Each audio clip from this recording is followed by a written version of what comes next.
L'oiseau ou la cage? Y voyez-vous un choix philosophique ou une simple question rhétorique?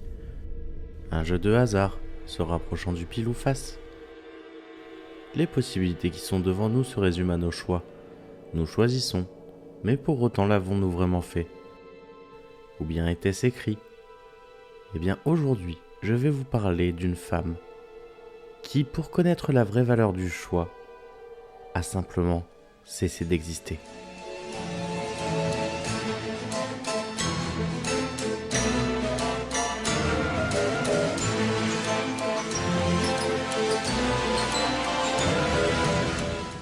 Rosalind Lutece, physicienne de génie, une simple savante qui un jour, se tenant devant un miroir, se demandait si le reflet qui se trouvait devant elle n'était pas celui d'une autre.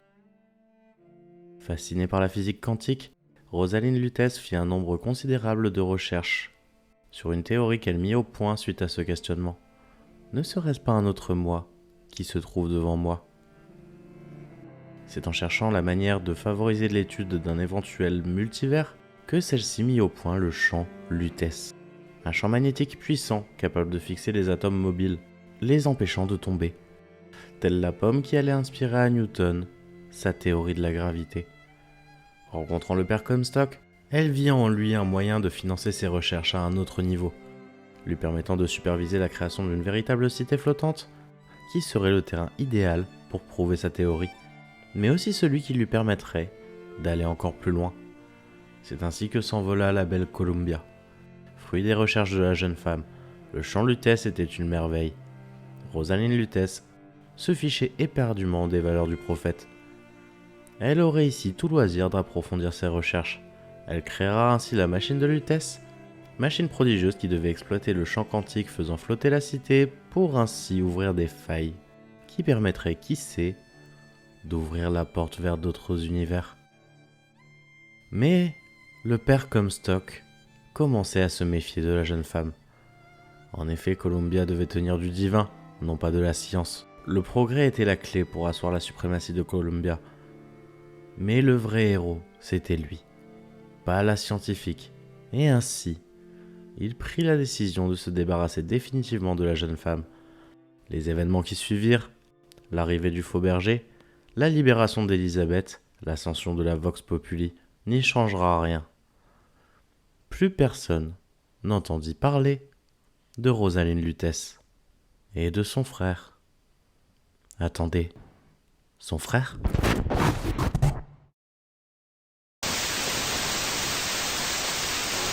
Ça me va pas. Mais alors, pas du tout. Mais qui? Tu vois, j'étais sûre qu'il raconterait des histoires comme ça. Et moi, je t'ai dit qu'il aurait pu la raconter comme si. On essayait de le prévenir. Mais tu n'en fais qu'à ta tête. Quoi? Pourquoi toujours des quoi? Quand la question qui compte est quand. La seule différence entre passé et présent, C'est la sémantique. vie, vécu, vivra. Raconte, raconter, racontera. Ça n'a aucun sens. Et toi là, qui fais-tu? Comme nous tous, il transcende le temps et raconte l'histoire comme elle est. A été. Et sera. Alors joueur, Oiseau. ou la cage?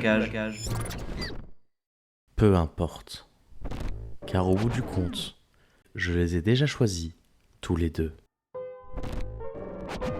Si je choisis la cage, un autre joueur, dans une autre réalité, a choisi l'oiseau. Tandis qu'un autre moi aura simplement choisi de ne pas choisir. Peu importe l'ordre dans lequel nous l'avons fait, nous l'avons fait. Nous avons choisi et avons exploré les conséquences de nos choix. Vie, vécu, vivra. Le temps n'a de sens que si on lui en donne. Je suis né, je vis, je meurs. Peu importe dans quel ordre, le résultat est toujours là. Ce qui fait que si l'on regarde l'univers d'un peu plus loin, Je suis déjà mort. mais je ne le sais juste pas encore. C'est à devenir fou, non? Ne me dites pas que vous avez cru à cette histoire. L'histoire d'une cité américaine flottante dont vous n'avez jamais entendu parler. D'un prophète ayant des visions de Dieu, voyant l'avenir et mettant au monde un enfant, suite à une gestation de seulement 1 semaine. D'un enfant miracle qui pouvait ouvrir des portes menant vers partout et nulle part, divinisé aux yeux de tous. Y a-t-il vraiment un sens à cette histoire? Laissez-moi quelques secondes pour vous ramener 10 ans en arrière. Car après tout, la seule raison d'être autant, c'est que tout n'arrive pas au même moment. Rosalind Lutece, brillante physicienne, n'avait qu'une obsession. Qui était cette autre Lutece qu'elle avait aperçue un jour dans le miroir? il était sûr que ce n'était pas elle. Car ce reflet avait des traits masculins, et c'est en poussant ses recherches sur le monde quantique, les failles, les univers parallèles, qu'elle parvint un jour à entrer en contact avec cet autre elle, ou cet autre lui, Robert Lutèce, et même faire en sorte qu'il la rejoigne. Les deux Lutèce avaient le même idéal, la science et la physique quantique, l'expérience sur le choix, les probabilités, mais surtout ces failles, créées par leur incroyable machine, la machine des Lutèce. Failles qui permettraient au prophète Zachary Comstock d'observer l'avenir, d'autres réalités, mais aussi enfin d'apercevoir la vision qui lui mettrait en tête un nouvel idéal. C'est aussi par le biais de ces failles que Fink collabora avec Yi Su-chong, venu de Rapture, partageant leurs recherches sur la dent, les protecteurs et le Songbird. Mais la machine avait une contrepartie. En effet, elle émettait énormément de radiation, et le prophète, s'y étant exposé sans cesse, commença à en souffrir. Et ainsi, en plus de vieillir plus vite que la normale, il devint stérile, et sut donc que sa vision ne pourrait se réaliser, car celle qui devait lancer les foudres de Columbia sur le monde devait être sa fille, à moins que. Les Lutèce, toujours tentés par l'expérience et la probabilité, proposèrent une solution à Comstock. Aller chercher une jeune fille dans un autre univers. Une jeune fille dont le père accepterait de la céder pour effacer la dette. Booker DeWitt, un homme surendetté, victime de ses blessures psychologiques, de son addiction à l'alcool et au jeu, et du chagrin engendré par la perte de sa femme Adabel, morte en couche, en mettant au monde sa fille, Anna DeWitt. Au bout du rouleau, ne sachant même plus comment venir en aide à sa fille, après son licenciement de l'agence Pinkerton, c'est bien heureusement qu'un homme viendrait lui proposer un marché qu'il ne pourrait pas refuser. Ramenez la fille et nous effacerons la dette. Anna DeWitt n'était autre qu'Elizabeth Comstock, et c'est pour se rappeler lui-même de son erreur que Booker se marqua au fer rouge les initiales de sa fille disparue. Lady Comstock ne put accepter cet enfant qui sortait de nulle part, pensant qu'elle était le fruit d'une liaison entre le prophète et Rosalind Lutèce. Ainsi, la petite ne pouvait grandir sous son toit, et c'est pourquoi elle rejoint Monument Island. Mais ce n'était pas la seule raison. En effet, l'enfant semblait capable d'ouvrir des failles, avoir une conscience quantique, si jeune et pourtant déjà omnisciente.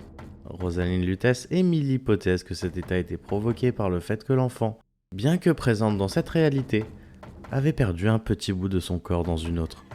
Il fallait brider l'enfant, absorber l'énergie qu'elle dégageait afin de l'empêcher d'ouvrir faille sur faille, et éviter qu'elle ne plonge Columbia dans un chaos total. Mais les Lutèce commencèrent à s'en vouloir, découvrant que l'enfant serait responsable d'un véritable désastre, et ainsi voulurent faire machine arrière. Il y avait désormais trop d'obstacles au plan de Comstock. Il fallait absolument protéger Elizabeth. Il fit ainsi assassiner son épouse, qui connaissait la vérité sur l'enfant, avertit la population sur l'arrivée prochaine d'un faux berger, marqué des lettres AD sur la main droite, puis sabota la machine des Lutèce pour qu'elle les emmène dans une explosion. Mais cette dernière partie du plan avait en fait échoué. Les Lutèce n'étaient plus là, plus vraiment en tout cas, mais ils étaient maintenant partout et n'importe quand, éparpillés dans le temps, devenant omniscients à leur tour, capables de voyager librement d'un endroit à l'autre, d'un temps à l'autre, d'une réalité à l'autre. Cet état serait l'état parfait pour se dresser contre les plans du prophète. Ils allèrent ainsi chercher Booker DeWitt pour le ramener dans leur réalité. Détruit psychologiquement par son erreur et par ce changement de dimension, Booker se recréerait lui-même de nouveaux souvenirs, comme un système de sauvegarde, avec une seule phrase ancrée dans son esprit. Ramenez la fille et nous effacerons la dette. Alors que les Lutèce testaient toujours plus les possibilités entreprises par Booker, pile ou face, l'oiseau ou la cage, il semblait le narguer tout du long de sa mission, mais en vérité, il faisait en sorte que ce soit lui, le Booker, qui réussirait. Après avoir étudié les 129 autres Booker DeWitt venus sauver la fille, dans d'autres réalités, Et ainsi continua l'histoire, qu'Elisabeth, détruisant le siphon, comprit, tout en sachant que ce n'était pas sa fin.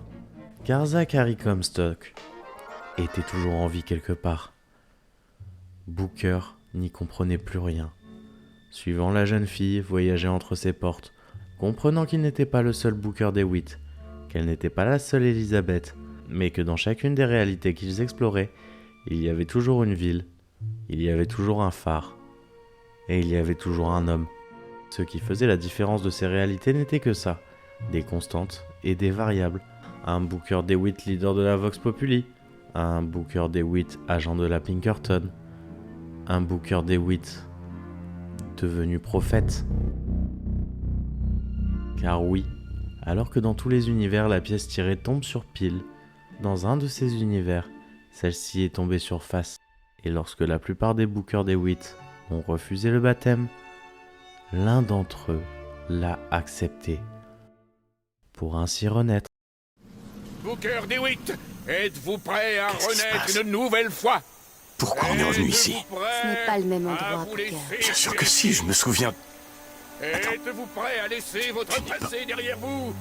À repartir du Qui début es-tu? et à Vous renaître avez refusé, purifié mais par le sang pas dans de toutes les l'agneau. réalités. Vous avez accepté. Et vous renaissez sous une autre identité. Comstock. Il faut qu'on arrête tout ça. Ne jamais commencer. Pas uniquement dans ce monde, mais dans tous nos mondes. Je l'ai tout fait au berceau. Purifie cet homme. L'étouffer, Fais-le renaître avant qu'il dans ne le sang choisisse, de l'agneau. avant qu'il ne renaisse. Quel sera votre nom, mon fils? Il est Zachary Comstock. Il est Booker DeWitt. Je suis les deux.